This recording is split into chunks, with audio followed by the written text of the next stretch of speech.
Pasangan calon wali kota dan wakil wali kota Yusniar dan Heldiansyah diusung dari Partai Golkar. Pasangan ini mendaftarkan diri ke Komisi Independen Pemilihan Kota Langsa, Aceh.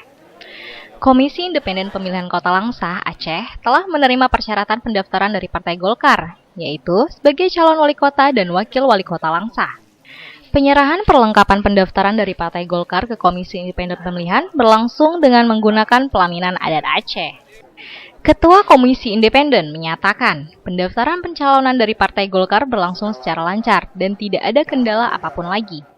Calon wali kota dari Partai Golkar, Yusniar, berkomitmen agar bisa berpolitik secara santun dan dia sangat yakin akan menjadi wali kota Langsa.